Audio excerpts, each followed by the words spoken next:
Right, morning of day 9.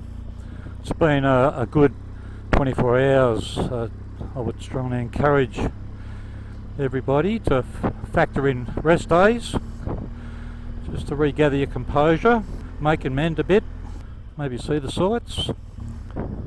So yeah, it's been a good opportunity just to relax and having access to a shower and power. It's always good.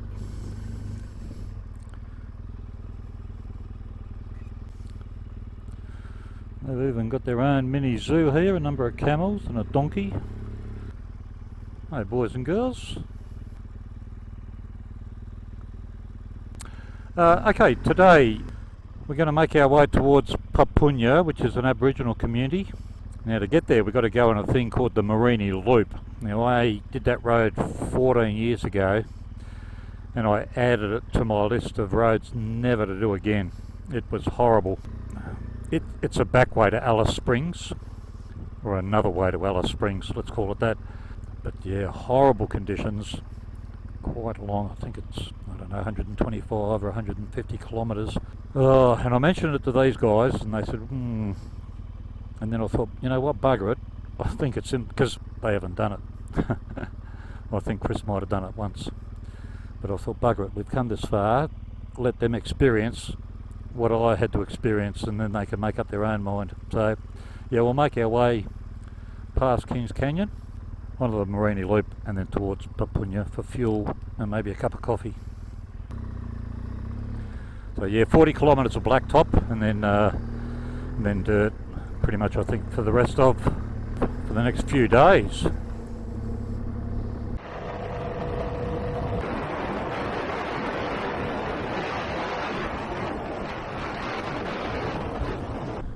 Well, this is the Kings Canyon Resort Discovery Caravan Park. I think we're going to end up, I think this will be the end of the blacktop very, very soon after this. We're currently about 5 or 6 kilometres east of Kings Canyon. Oh, there's fuel available there, I didn't know that.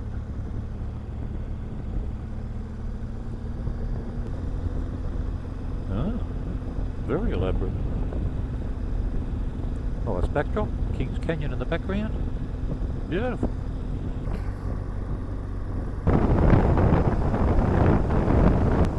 Yeah, see, Alice Springs 392. So you can get to Alice from this direction. All the roads that we want to use are open, or 4-wheel drive. We'll be right.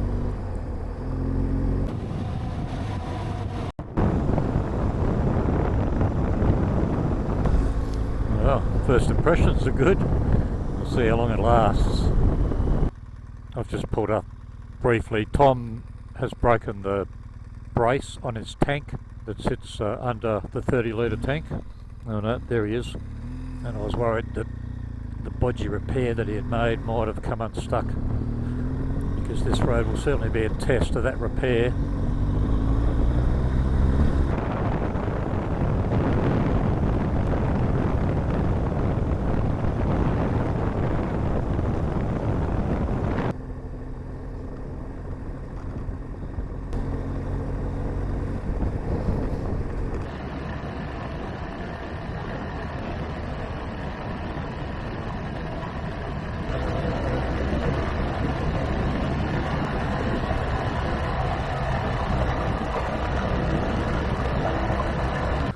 Just pulled up to wait a couple of minutes for Tom and John. Have a look at this road surface here. There's a small group of 4-wheel drives in front of me, so I thought, oh, I might as well pull up now. But have a look at this. Bloody horrible there.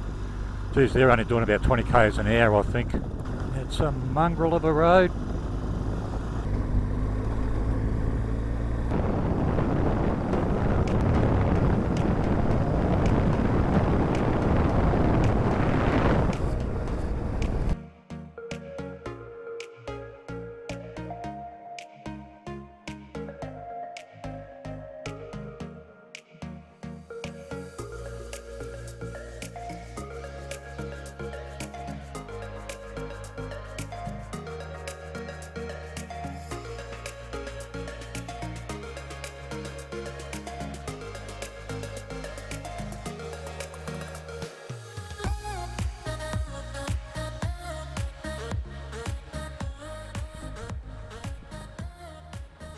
Yeah, I see it. There's a couple of sharp dips along this stretch. And JP's hit something hard enough to dent the rim.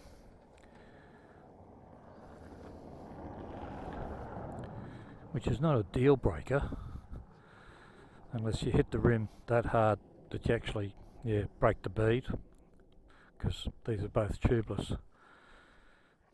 So hit something hard enough and you can damage the rim to the point where the tyre just won't seal. Oh, he'll be shattered. The bike's only a few months old. Are you still loving this, mate? I am. Oh, it's hard going on that 1200. It just, I've bottomed out a few times. Yeah, I've bottomed out once, and just as we left that sealed road again, I chose the patch with all the sand in the middle. It was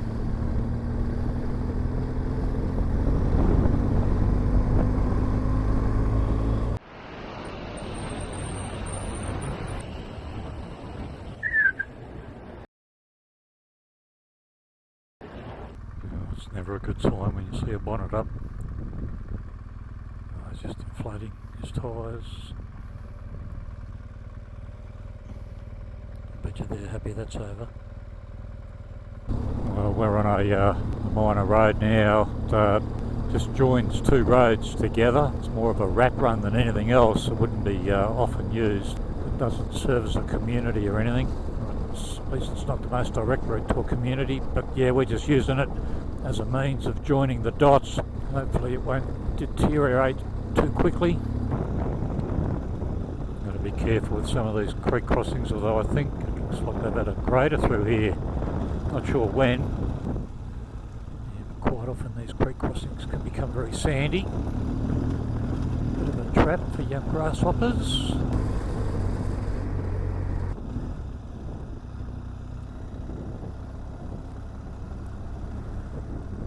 See, I don't make this shit up.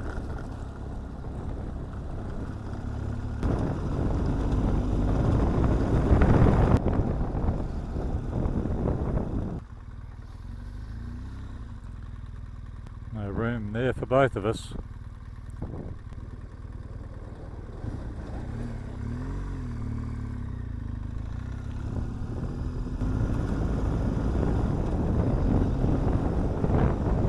Had some rain here recently because all these wildflowers are blooming.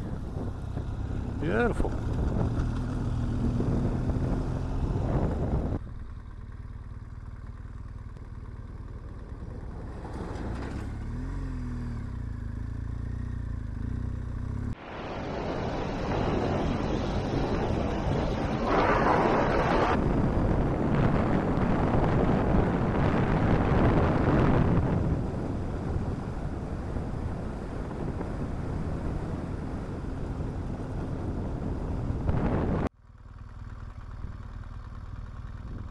Frederick Blakely Memorial, 8 kilometres. Papunya Tupi Art Centre, that way. Papunya 33. I'm not quite sure what all that's about. I'll research it later. I'll tell you what, some of these communities may be very remote, but I'll give them one thing. Generally, they are surrounded by absolutely stunning landscapes. Occasionally, they'll be in the middle of nowhere in flat lands, but more often than not, are surrounded by beautiful countryside. Absolutely stunning.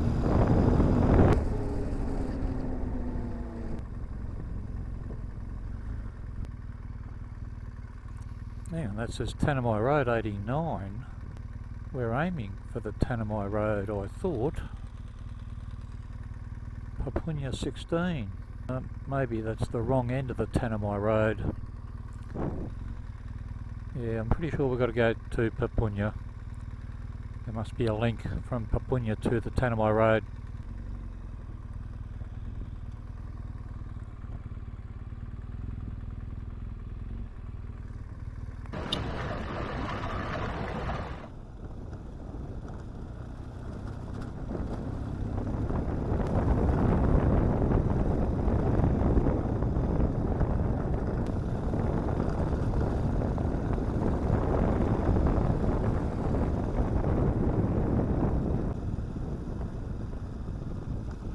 Well, welcome to Papunya. I've been here once before. We'll stop here for fuel and lunch. I know Tom's hungry. There was a time when places like this had really reduced and restricted fuel hours and general store hours, but now fuel is generally available 24/7 using a debit or a credit card, and it makes it so much easier for Outback travel because you don't have to wait around for an hour and a half for the store to open. There's the Bowser there, so we'll get fuel, find a place in the shade and have something to eat.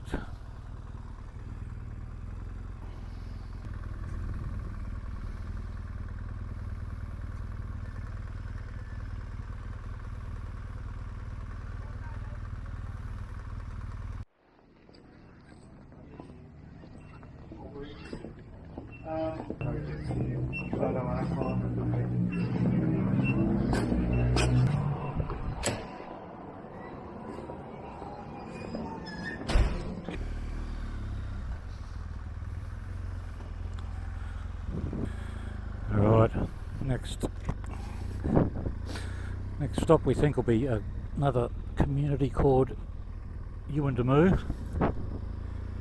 It's about, let's call it 130 kilometres, about an hour and a half of riding I guess. Part of it will be sealed and part of it won't. And that Uluru is actually on the Tanami Track, and it's all unsealed after Uluru.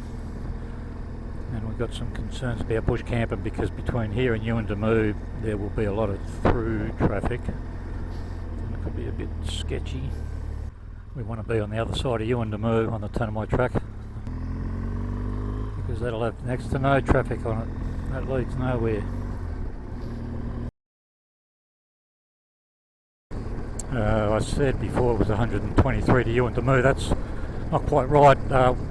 We're on a road that is a direct link to Uluru, but some of the conditions could be a bit sketchy and it's not the road I thought we were supposed to be on.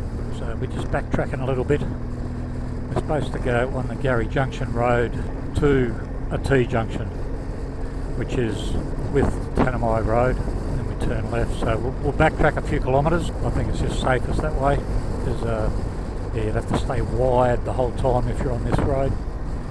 Some of the conditions are a bit tricky, a bit sandy and stuff.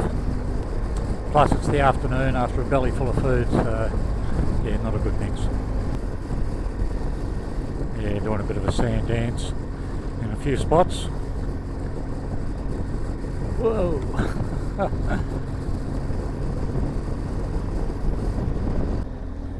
Right, we're back at Papunya now. We're going to have to turn left somewhere here. And that'll take us to that junction that I was thinking of in the first place.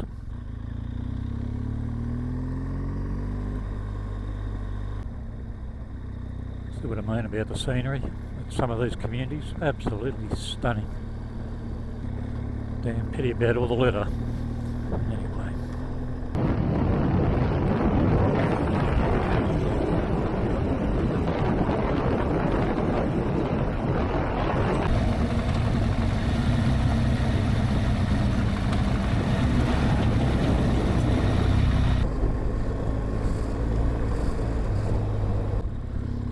Following this big fat Pumbaa for the last few kilometres, but I wasn't prepared to overtake him because of the dust trail.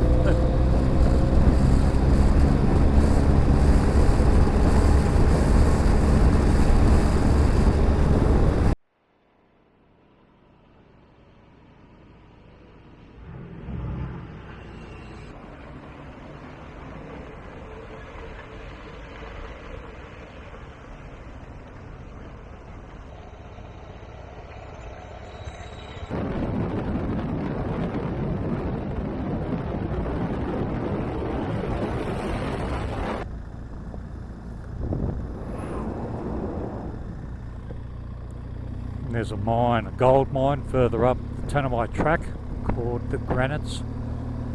This road is sealed until Uluru, the Aboriginal community, and then after that it's not in bad shape up to the Granites. after that it just turns to shit real quick.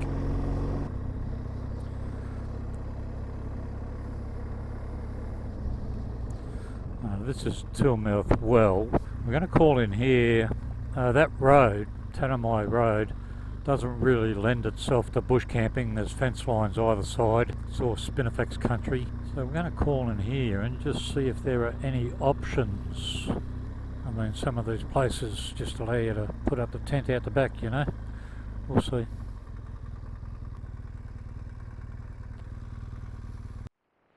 I walked in and asked, you know, if we could camp here, and she said, yeah, it's a Chinese backpacker. She's been here only for a number of weeks. But anyway, I said, how much? She said $30, and I thought, what? That's good for 4 people. She said, no, $30 each. And I thought, oh, bearing in mind we're in the middle of bumfuck nowhere. Anyway, we talked about it. Tom's gone off to do a recon. There's a track leading into the bush 500 metres away, so he's gone to have a look at that. The other 3 of us are thinking, yeah. Anyway, I walked in, I said, how about $20 each? Well, she agreed, so we'll stay here. Yeah, Tom found a spot a couple of kilometres up the road, but makes sense to stay here, I think, for $20.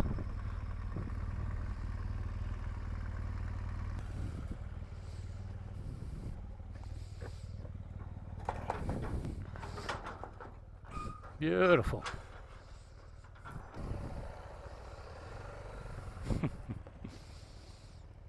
Undercover area there. Perfect.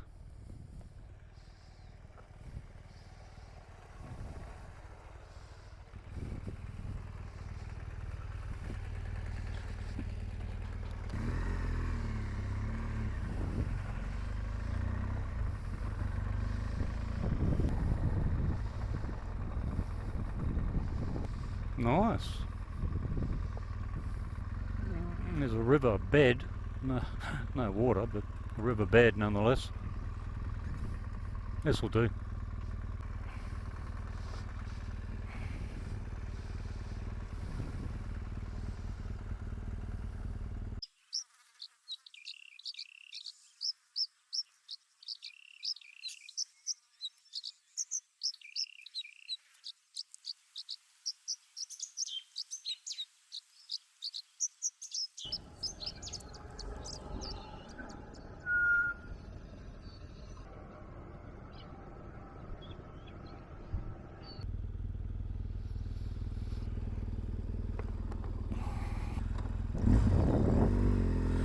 Alright, bit of anxiety, bit of anticipation about today.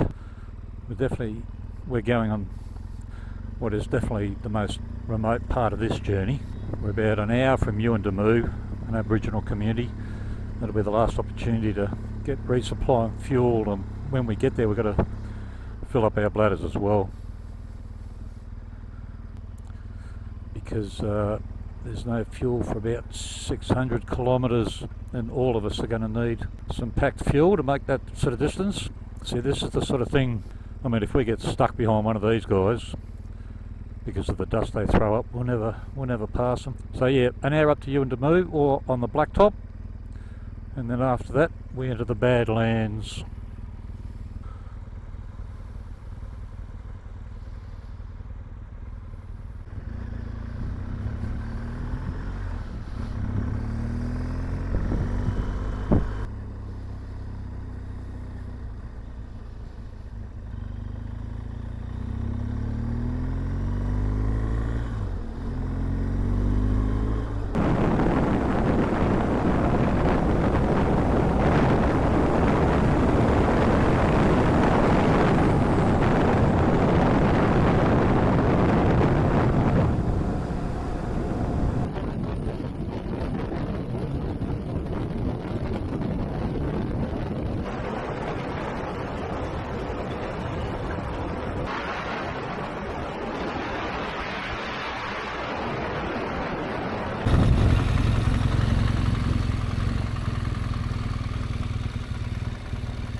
Welcome to the community of Uluru. Uluru is significant for a couple of reasons. A lot of people in Australia would have heard that name. There was a young Aboriginal man shot and killed by Northern Territory Police a few years ago. That was very emotive and sensitive issue here in Australia. The other thing is, and on a lighter note, this town is mentioned by Peter Garrett of Midnight Oil fame, the rock band. Yuendamu featured in a song called The Beds of Burning, I think it is, of their Diesel and Dust album from 1987. From Kentar East to Uluru, the Western Desert lives and breathes in 45 degrees. So there you go. Anyway, we'll call in here, top up with fuel, fill our bladders, and maybe get some minor resupply. I might bring Billaluna, which is the next Aboriginal community on the Tanami Track. Today's a Friday, they close tomorrow at 12:30, don't reopen till Monday, so we need to find out what the fuel resupply setup is there. So I'll make that call when we get to Yuendamu.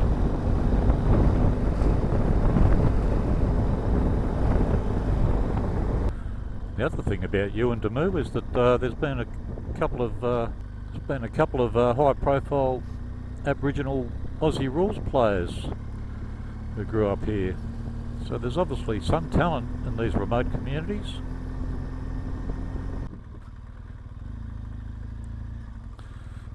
It looks like it's 24/7. Yeah, it makes Outback travel so much easier now.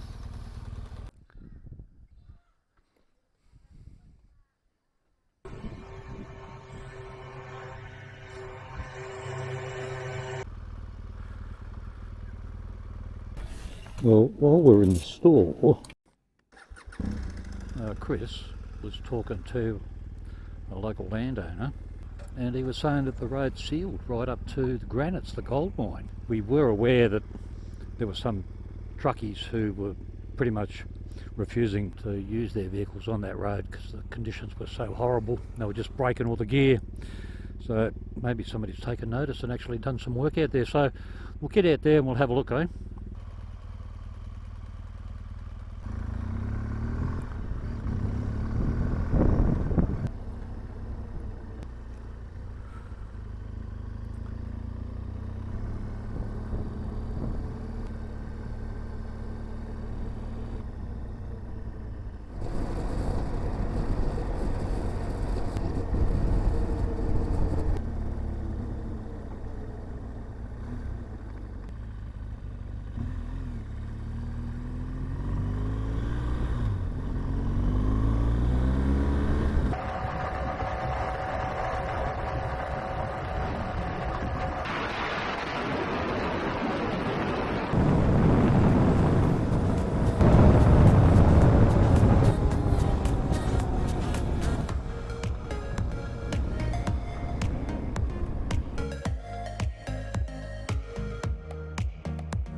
We are well short of the Granites, and clearly there's some road under construction, but yeah, good. They got a little way to go yet.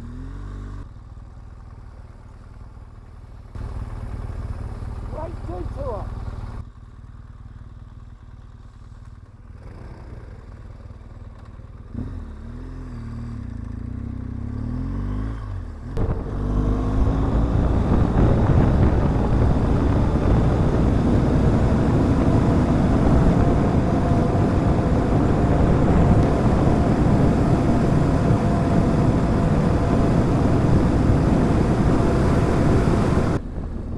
Now on the original alignment of the Tanami Track,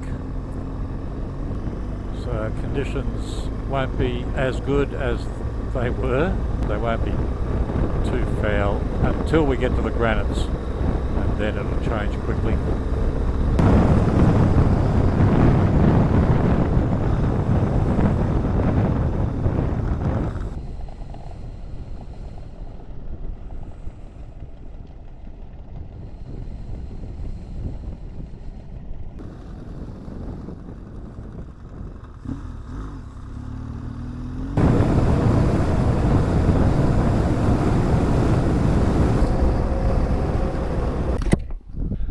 We've just pulled over.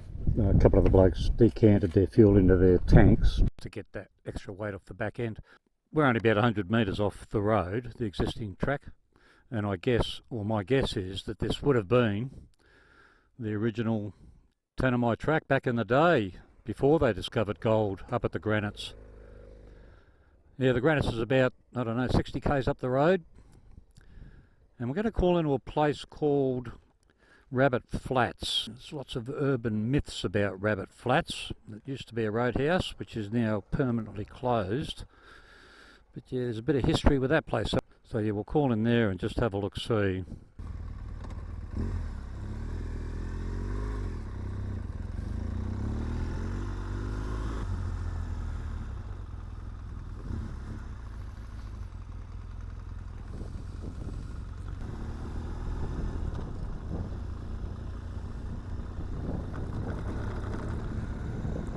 These corrugations, you can understand why the truck drivers complain. That'll shake your fillings loose.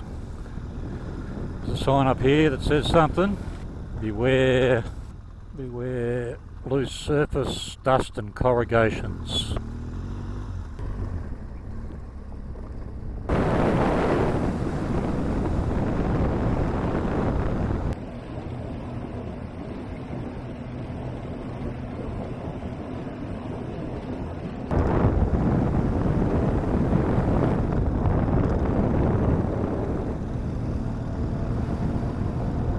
Approaching Granite's gold mine. There's their aerodrome. Newmont, welcome to Newmont Tanami. Entry by authorised personnel only. Yada yada yada. Geez, I bet you there'd be a lot of truckies happy to see that. Yeah, my guess is this road, from memory, this road is okay for another few kilometres, and after that, it's yeah, all bets are off.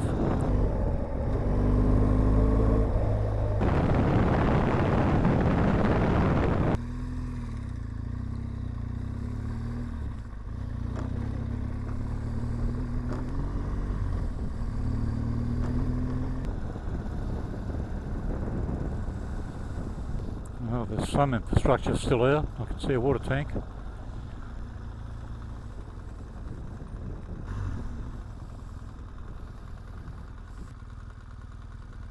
Fill her up, mate.